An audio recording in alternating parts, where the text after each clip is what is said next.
رقت عيناي شوقا ولطيبة ظرفت عشقا فأتيت إلى حبيبي فاهدى يا قلب ورفقا صلي على محمد السلام عليك يا رسول الله السلام عليك يا حبيبي يا نبي الله السلام عليك يا رسول الله السلام عليك يا حبيبي يا نبي الله يا رسول الله.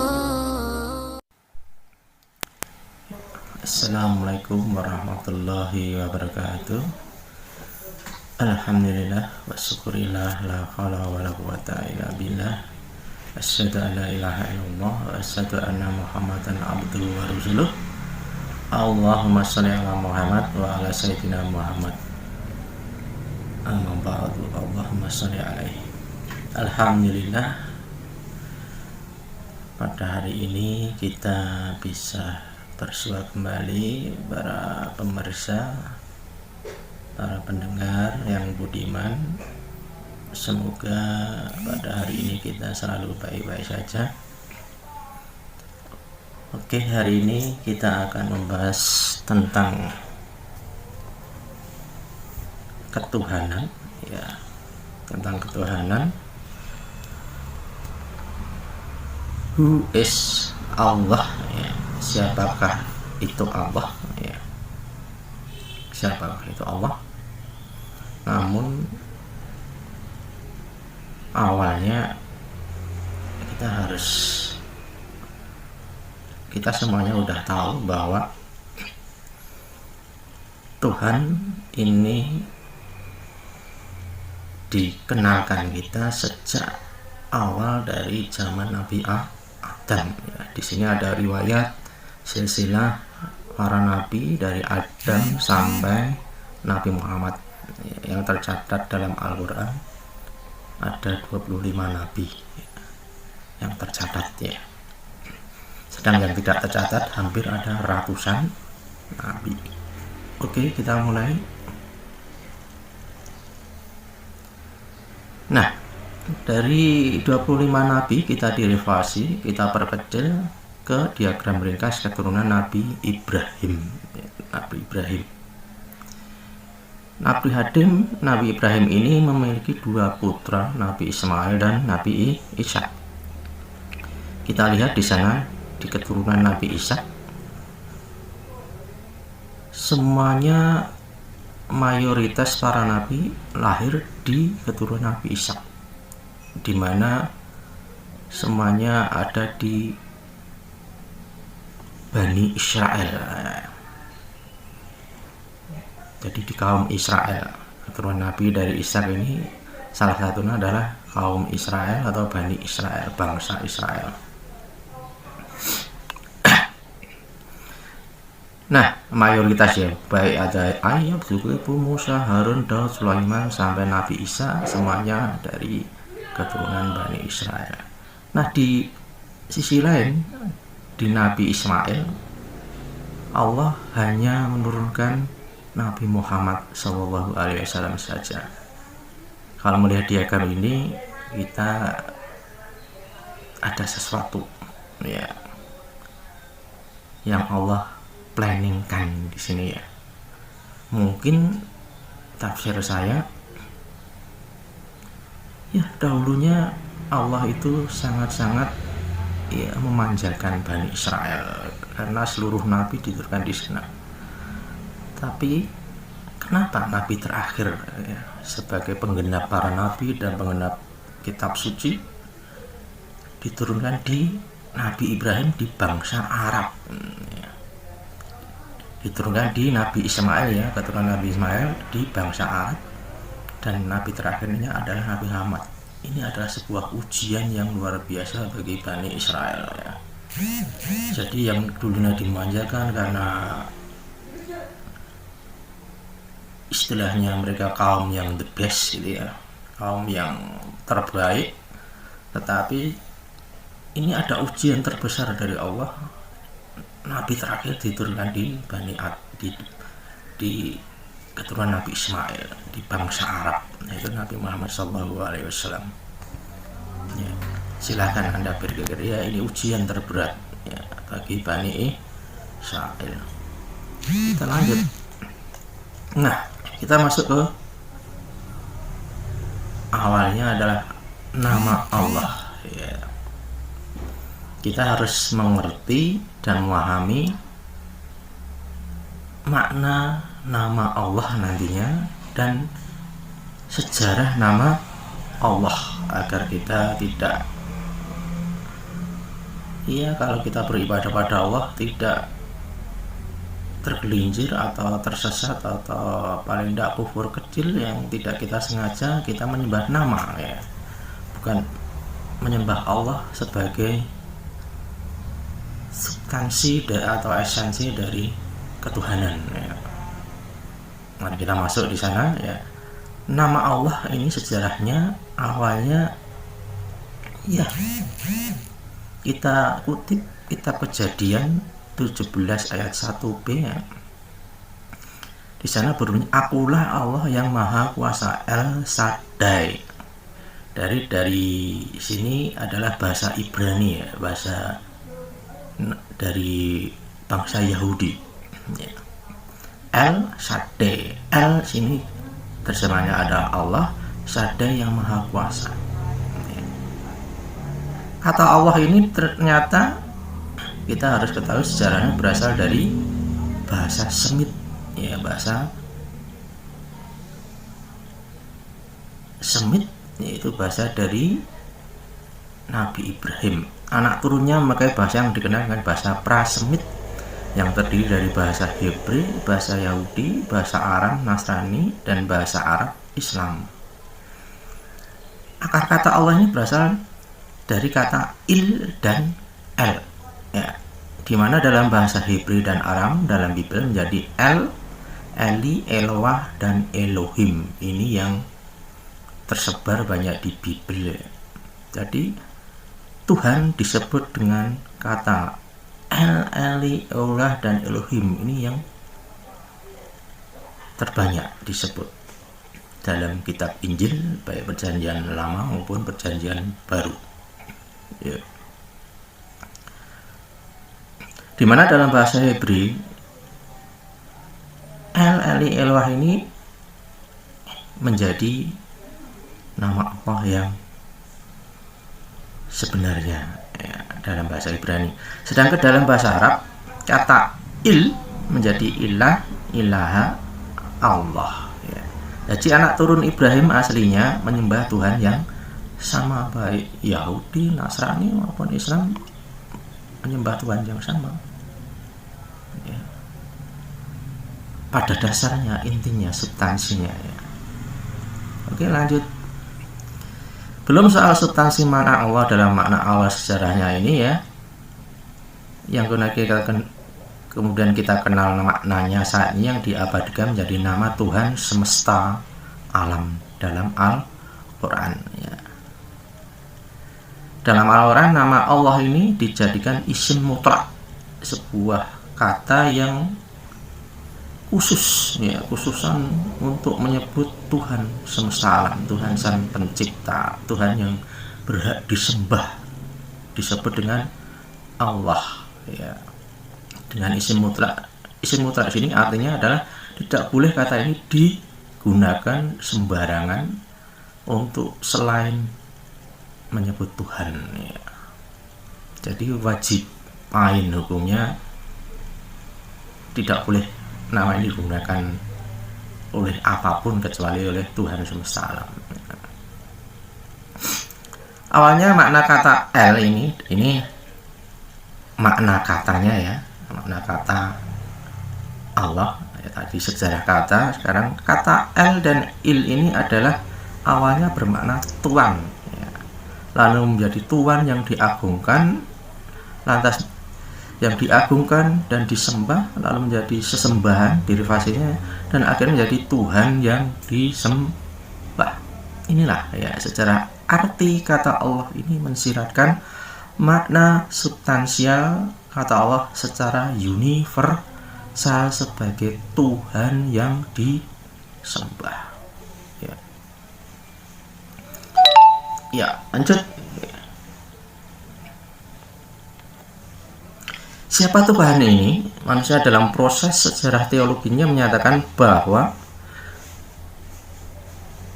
secara fakta, persepsi tentang Tuhan yang disembah ini secara beragam seiring dengan ruang dan waktu sejarah keberagaman. Jadi dalam sejarah manusia, agama itu hampir ada 4.500-an atau 800-an lebih ya agama ya.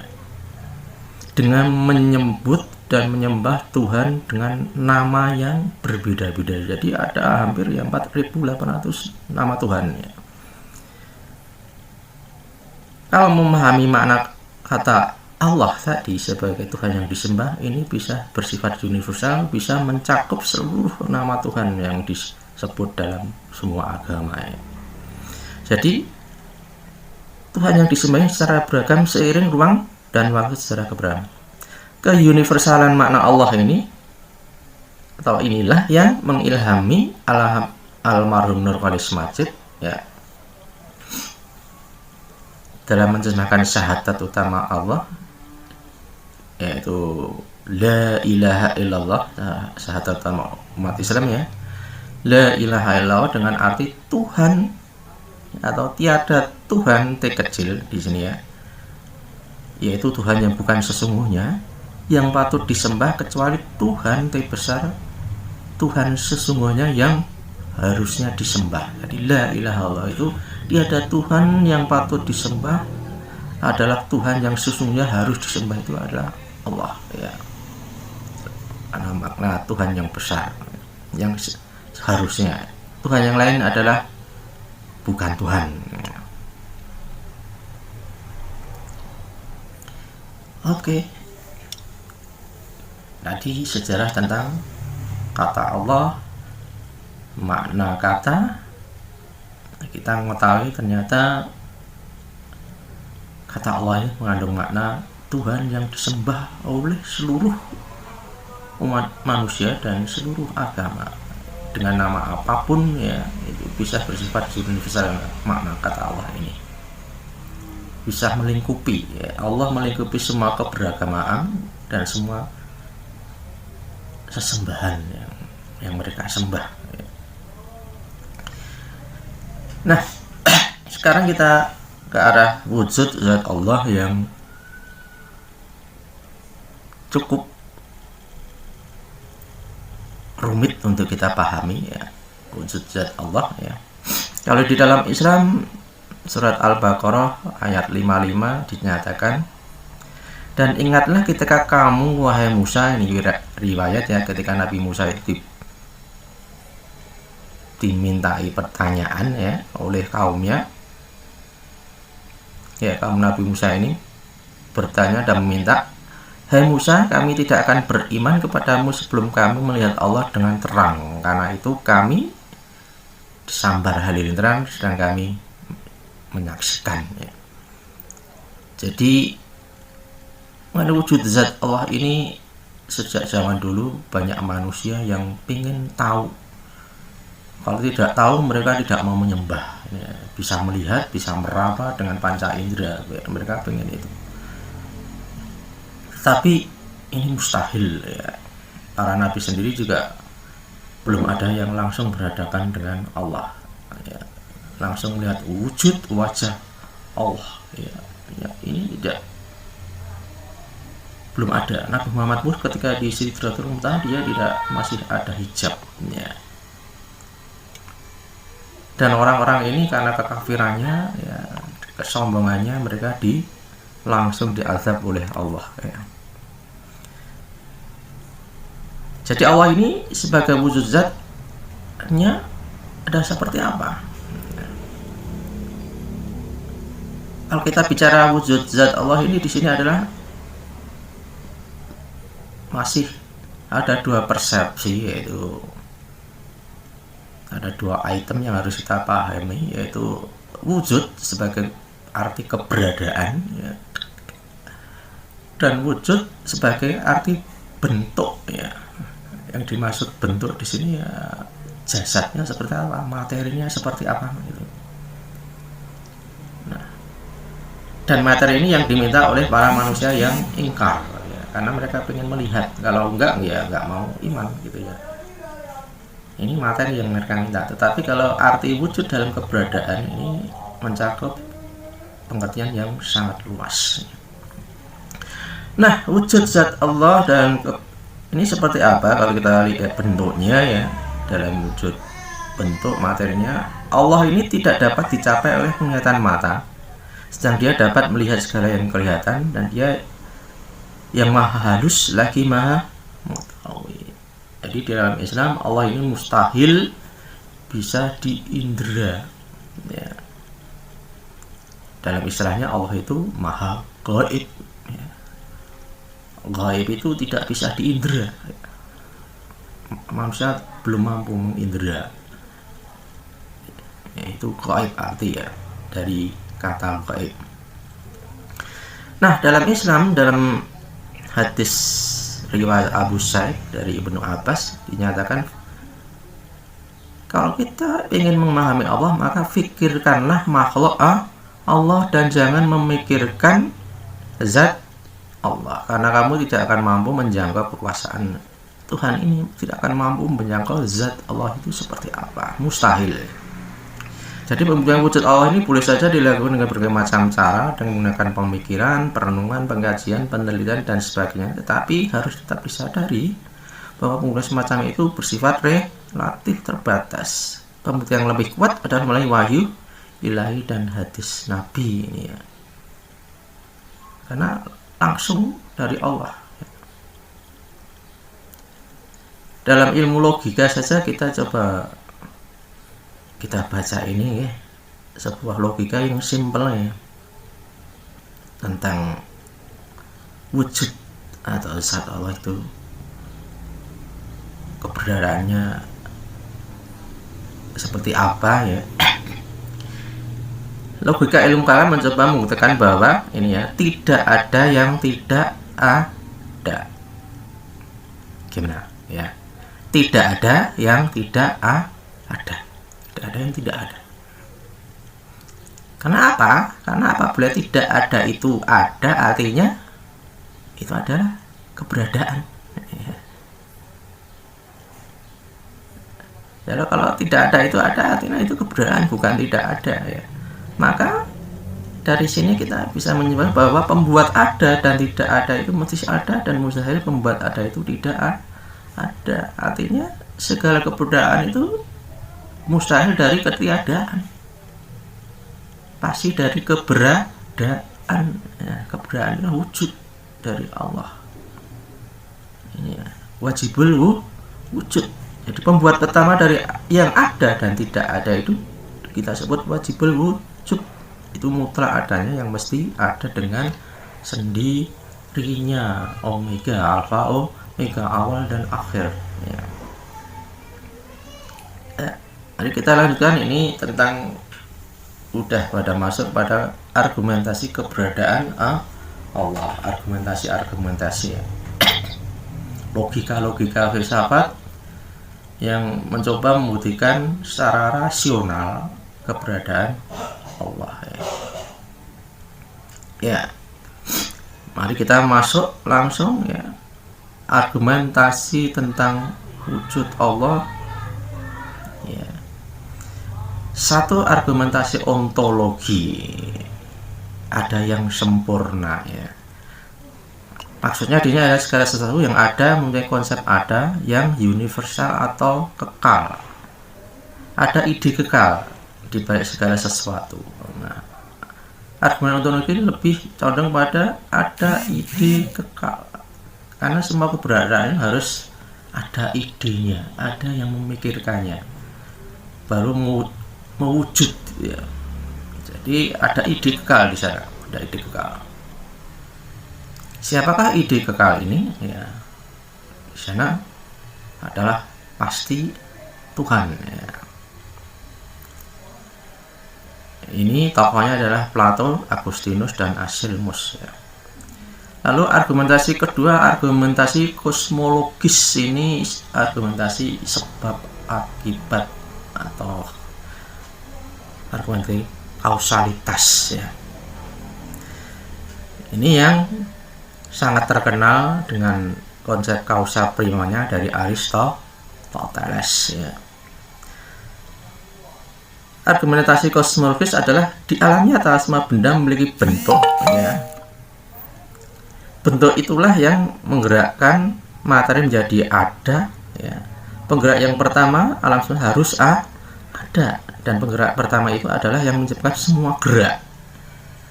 Penggerak atau penyebab pertama yang tidak disebabkan oleh yang lain adalah Tuhan Allah sebagai ultimate being. Jadi rentetan dari sebab akibat ini harus diakhiri dengan sebab pertama. Ini argumentasi Aristoteles yang disebut causa prima. Contoh simpelnya, gampangnya, coba Anda bayangkan orang lari estafet ya, dari pelari pertama sampai kelima ya. Nah, saya pengen bertanya, pelari kelima ini disebabkan oleh siapa? Ya, dia lari setelah diberi stick ya, tongkat oleh pelari keempat. Dia lalu lari kencang. Ya. Lalu pelari yang keempat ini disebabkan larinya oleh siapa? Oleh pelari ketiga. Seterusnya pelari ketiga disebabkan oleh pelari kedua, dan pelari kedua disebabkan oleh pelari pertama. Nah, pelari pertama ini disebabkan oleh siapa? Kan udah nggak ada pelari yang lain.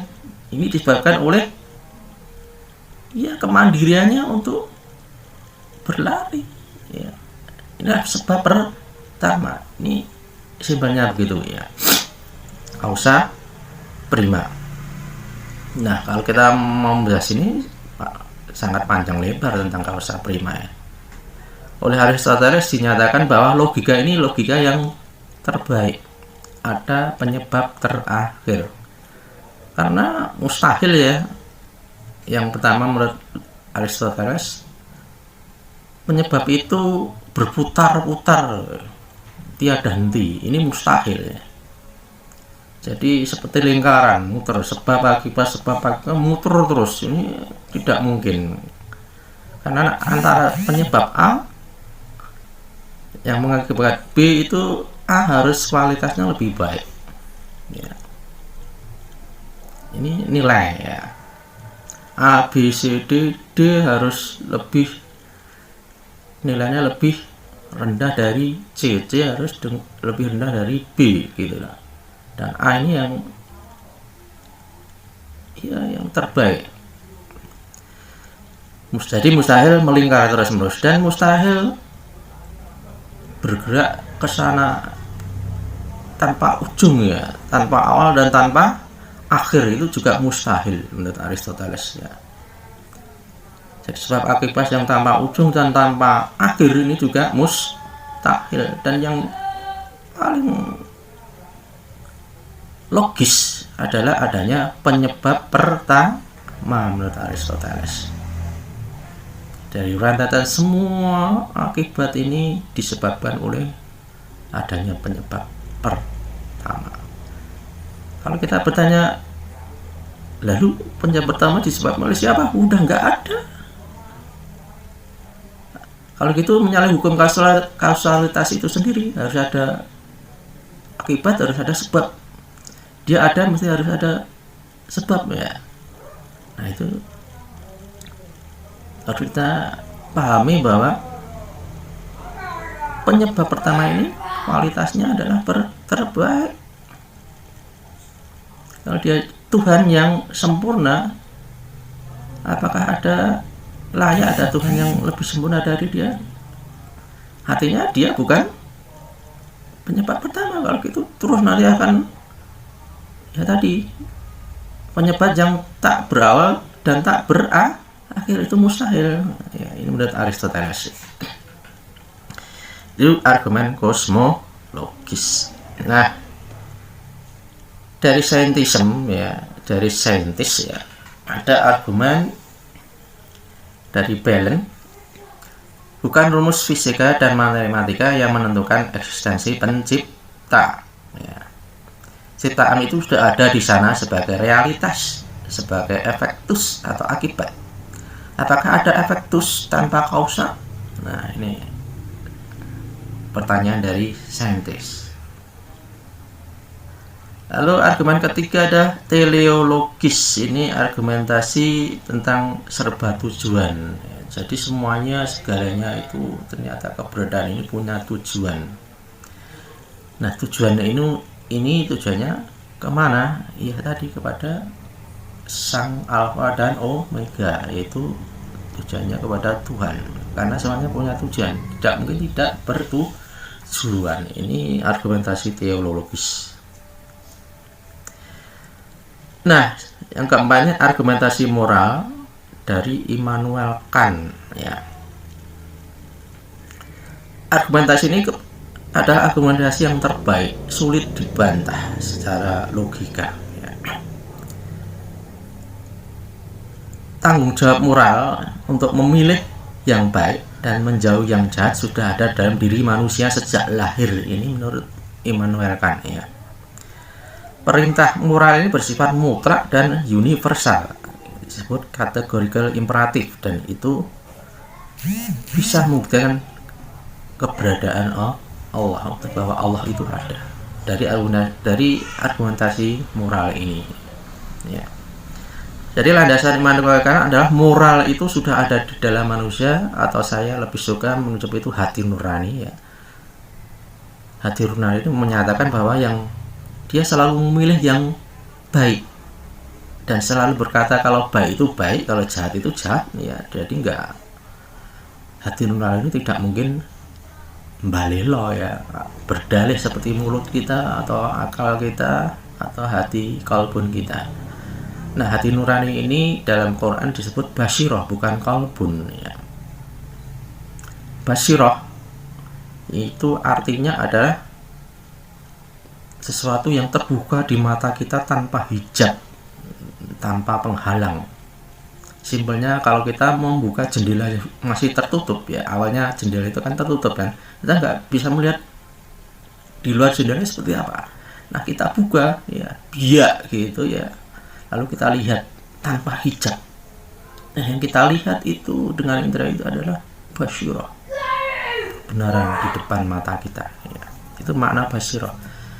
Sedang kalau qalbun itu maknanya adalah bolak-balik dalam bahasa Arabnya. Jadi kalau qalbun ini arti hati ya, qalbun artinya ada bolak-balik, bersifat temperamental ya. Jadi bisa naik turun, sok iya sok enggak, sok iya sok enggak. Jadi selalu ragu, itu qalbun ya. Nah, untuk mengetahui ini ya kita harus kembali kepada materi kemarin tentang manusia ya, tentang jiwa kita, bahwa manusia itu punya akal. Akal ini terdiri dari metode berpikir rasionalitas yang kinerjanya ada di neuron hipokampus ya, di otak kita. Lalu yang berpikir intuitif, hati rasa, ini di neuron amigdala. Nah, hati ini ternyata di dalam Quran disebut ada 2 bahkan lebih ya. Ada fuad, ada qalbun, ada basirah, masih ada yang lain ya. Tapi yang disebut dalam Quran, dalam ilmu neurologi dan juga ilmu jantung ya, ternyata hati ini punya 2 neuron yang ada di otak amigdala dan ada di neuron jantung satu, yang oleh Agus Mustafa, seorang sains dan ulama Indonesia, yang di otak di neuron amigdala ini ada hati dalam, sedang di jantung disebut hati luar, karena yang di jantung itu adalah radar ya. Sebagai radar lalu diteruskan ke amigdala. Ini buktinya adalah ketika kita sedang rindu misalnya ya, rindu berat pada kekasih, mau ketemu itu ya, kita kita berjalan nanti sampai di depan pintu, detak jantung kita ini deg, gitu ya, semakin keras. Udah, itulah hati yang di luar, hati yang di jantung. Nah, hati nurani moralitas itu hampir sama ya.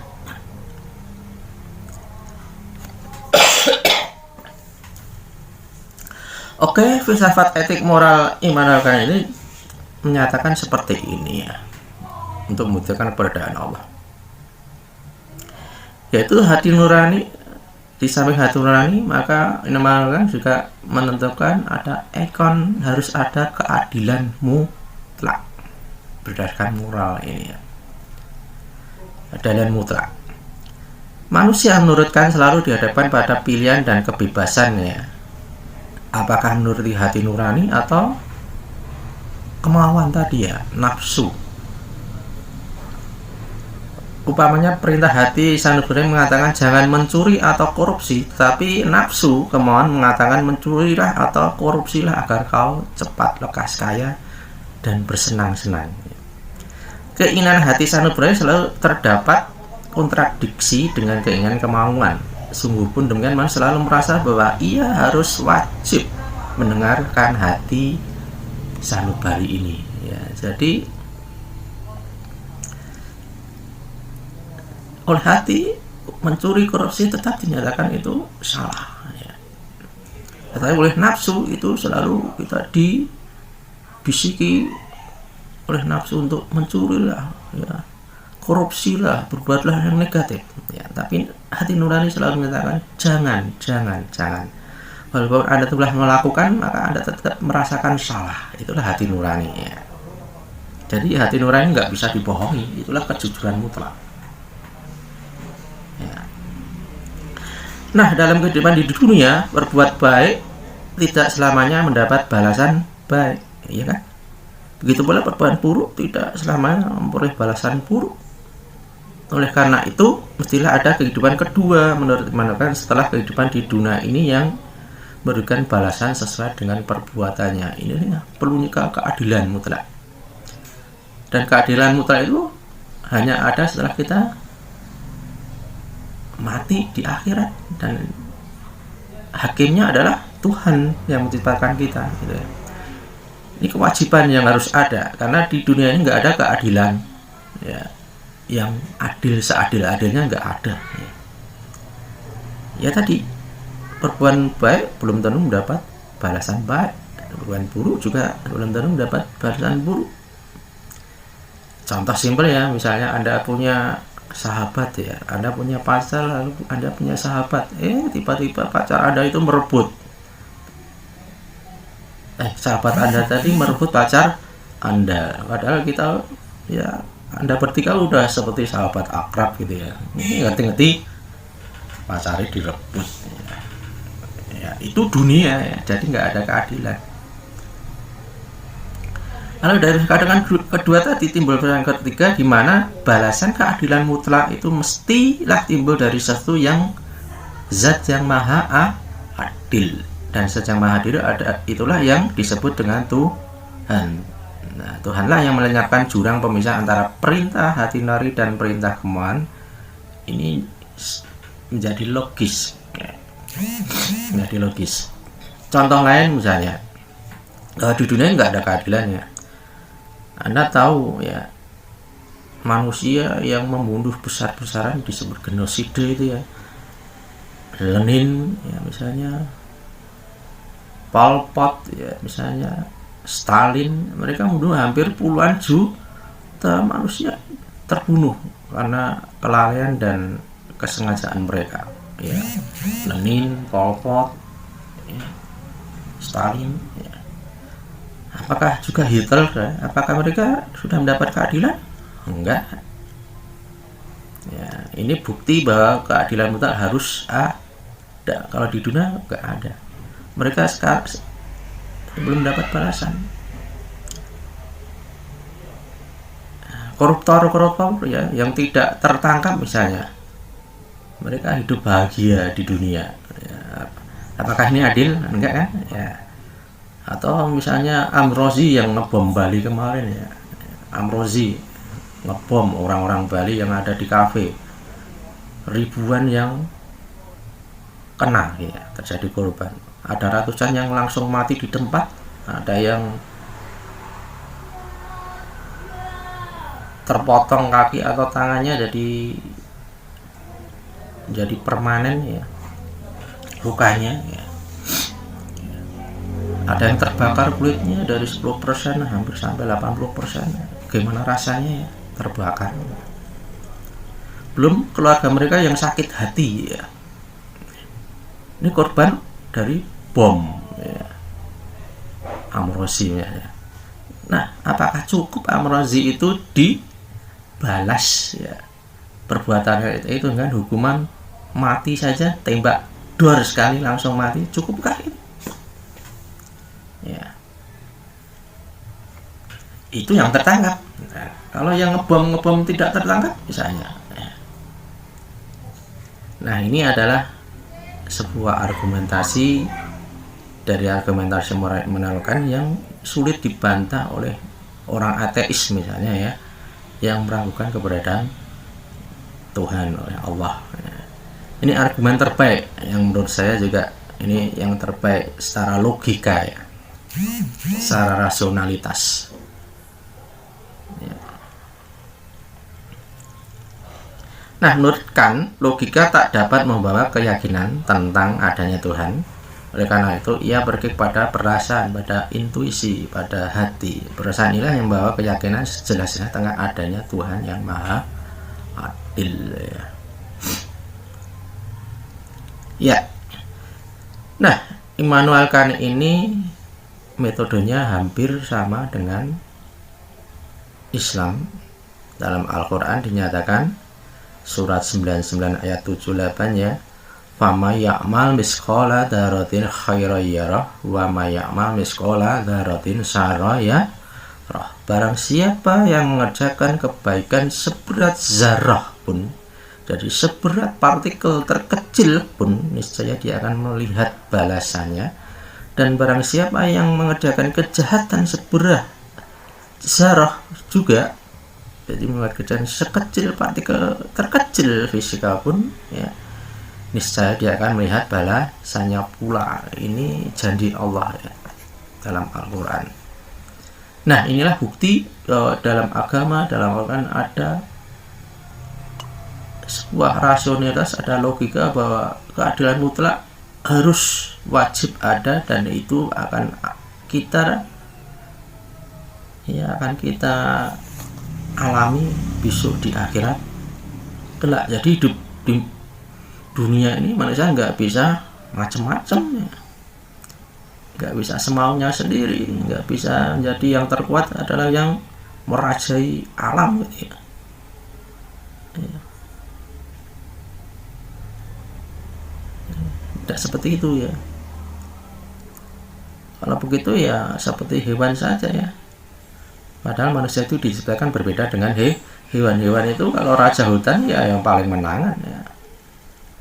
Yang terkuat ya yang paling menang. Tetapi ternyata ya mereka bisa punah juga ya.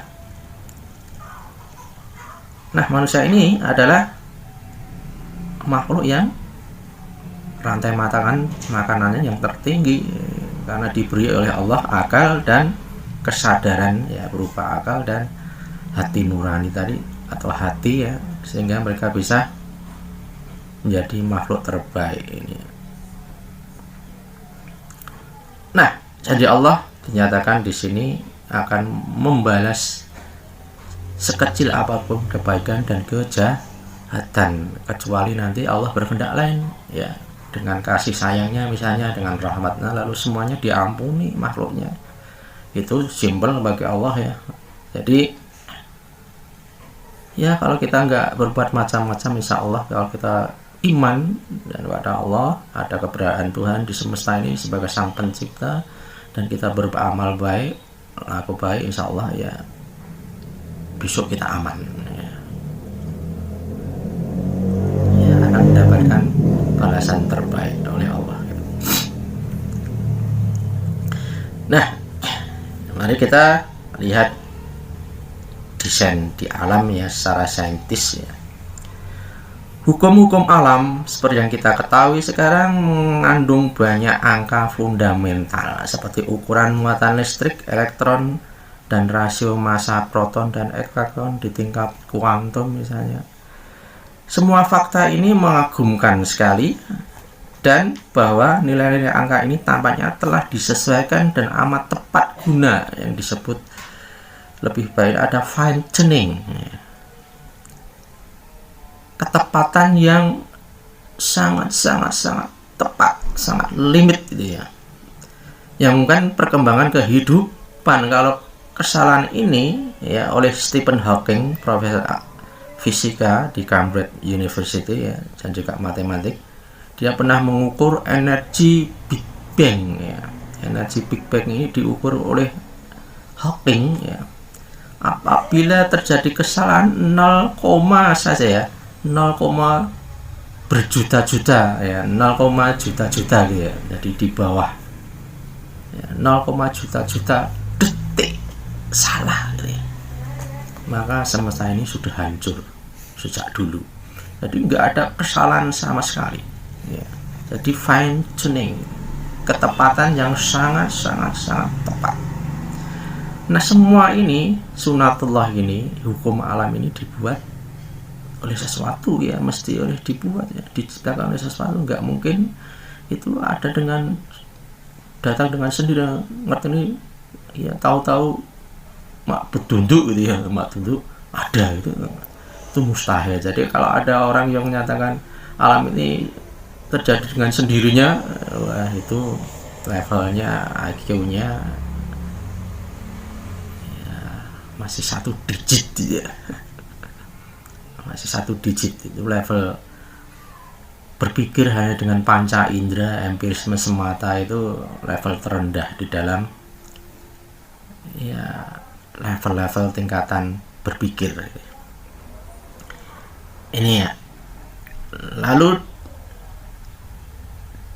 dari Paul Davies ya tampaknya seseorang telah menyempurnakan angka-angka alam ini untuk membuat alam semesta. Kesan tentang desain begitu memukau. Jadi ada desainer ya, by design. Kalau kita ya ada metode lagi by design tentang keberadaan Allah ya.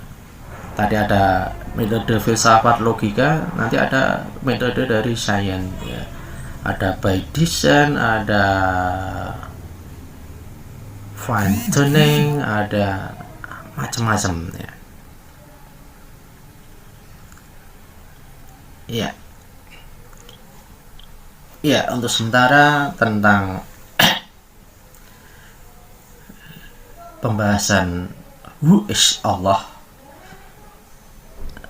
kita cukupkan. Semoga bermanfaat dan ada manfaat bagi para pemirsa, pendengar, adik-adik semuanya ya.